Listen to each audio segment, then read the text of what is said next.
صراط الذين انعمت عليهم غیر المغضوب عليهم ولا الضالين.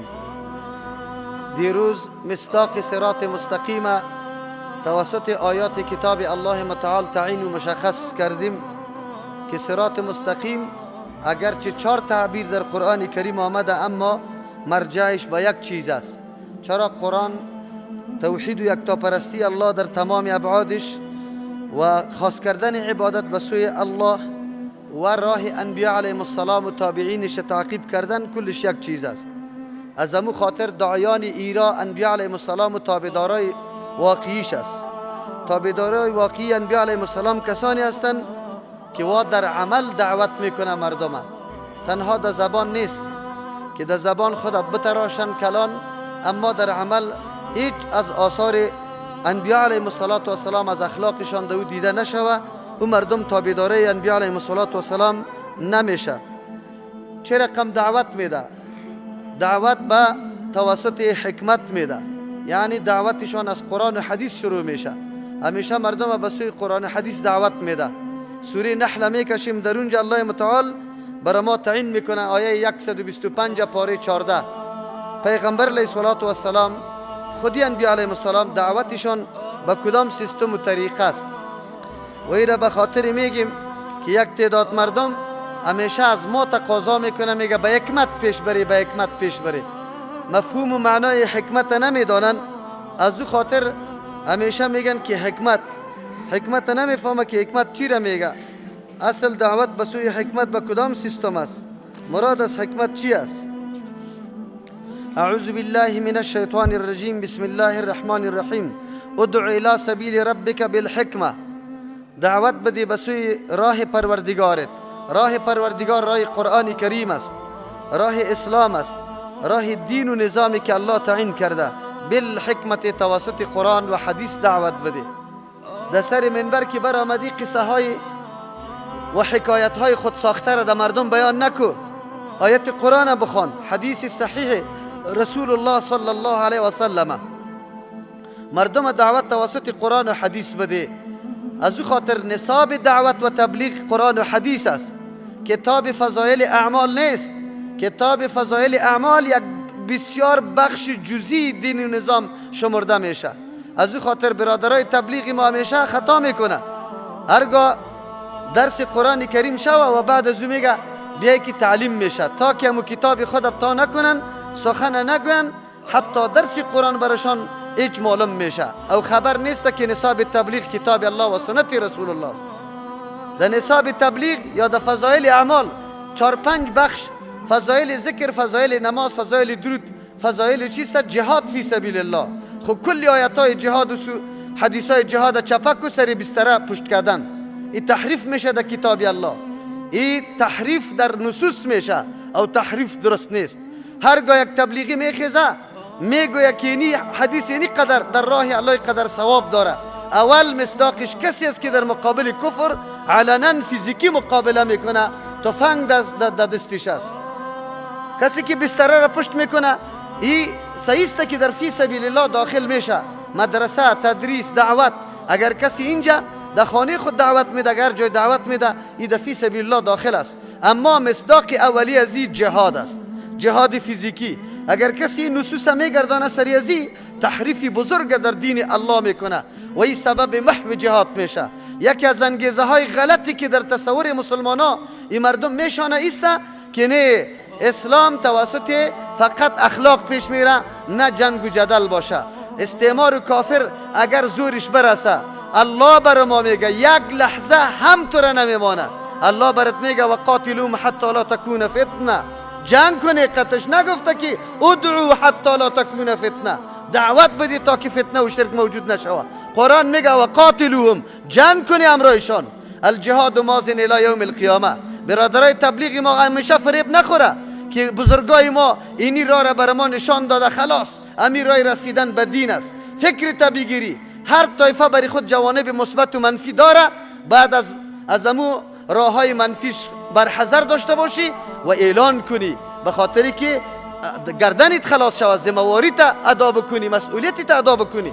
یک تعداد اگر هر دل جماعت است، اگر سلفی کسی را میگیره که در منهج سلف هنگامی که در اونجا خلا یا خدشه پیدا میشه باید واضح کنه. ما واضح میکنیم.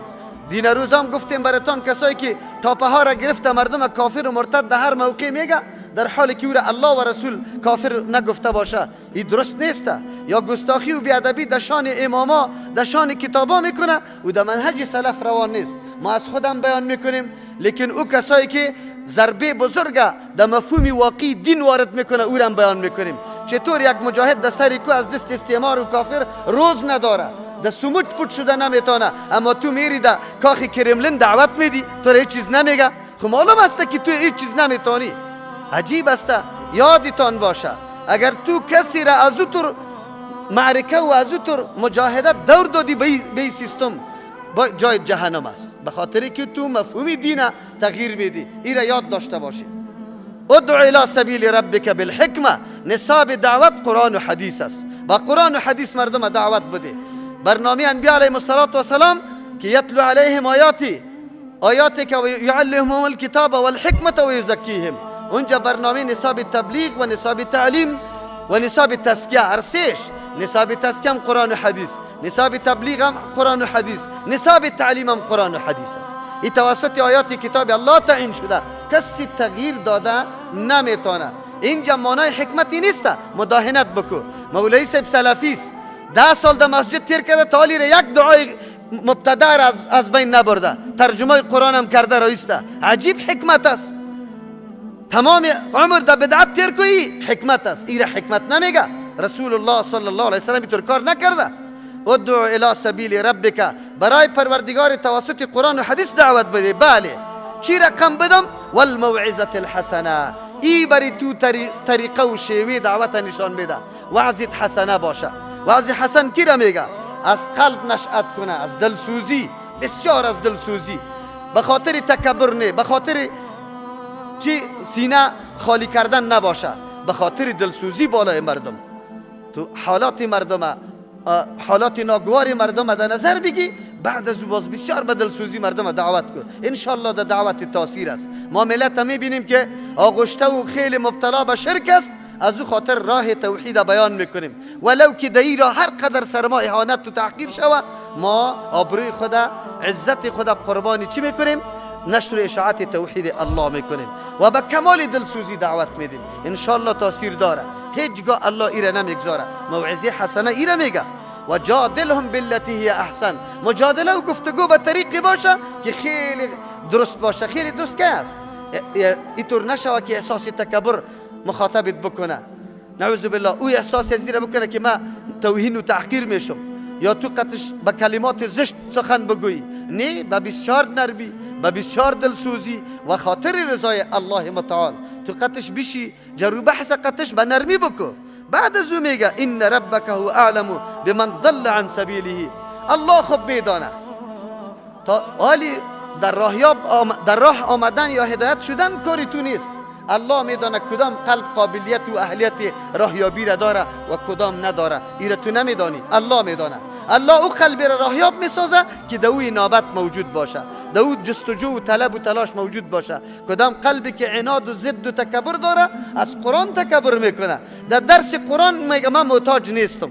همیالی مردم ها دیده 4 و 3 روزه و 7 روزه را تیر میکنه، باز در درس قرآن نمیشینه، لیکن میخیزه در پیش مردم تبلیغ هم میکنه. و جناب محترم، تو چی را یاد داری که خدا اینده کجا رساندی باز هم تکبر از درس قرآن میکنی؟ نکوی تور کارا را. باز به یک امی بستر پشت کردن به الله قسم اگر در جنت بری. اسلام دین جامع است، شامل است، کامل است. باورهای تا مطابق دستورات الله جور کو، عملی تا مطابق دستورات الله جور کو. و محض یک مسجد کردن آدم در جنت نمیره. باورهای اسلامی را بعد تو فرا بگیری. تابعین انبیاء علیهم السلام شویش امیسته. اگر ما میخواهیم، چقدر بشارت عظیم است که ما امیر را تعقیب بکنیم، سالکین صراط مستقیم باشیم، فقط راه پیغمبرها را محکم بگیریم. انبیاء علیهم السلام کدام عمل انجام داده ما انجام بدیم. کی او را عملی بر ما رسانده؟ سلف صالح ما، صحابه، تابعین، تبع تابعین. عمل کرد پیغمبر صلی الله علیه و سلم مکمل پورا بر ما بیان کرده. دین تطبیق کرده، احکام الله را تطبیق کرده، دین به مفهوم واقعیش فهمیده، نه نقصان است و نه زیادت. ما از خود حالی زیادت ها را نمی کنم، میلادا جور نمی کنم، 40 سال پورگی جور نمی کنم، ختمای رواجی و ختمای دست جمعی پنجشنبگی را ما از خود اختراع نمی کنم. چرا که در سلف می کارا نشده. دین از اونجا فهمیده میشه. مصداق دین، حقیقت دین و پی بردن، عمل سرش کرد، ما در اونمو روان میشیم. در منهج، در نقش و قدم صحابه، تابعین و تابعین روان میشیم. مفهوم آیت قرآن مطابق مفهومی که وا ترجمه و تفسیر کرده، امو رقم تفسیر میکنیم. از خود زیادت و نقصان نمیکنیم. دین تکمیل شده، زیادت به این نداره که مردم یک چیز دیگر اضافه بکنه. سالکین صراط مستقیم پیرادارای حقیقی انبیاء علیهم السلام است. الله در اینجا بر ما بیان کرد و هو اعلم بمن ضل عن سبیله و هو اعلم بالمهتدین. الله خوب عالم است که هدایت یافتگان کیها هستند.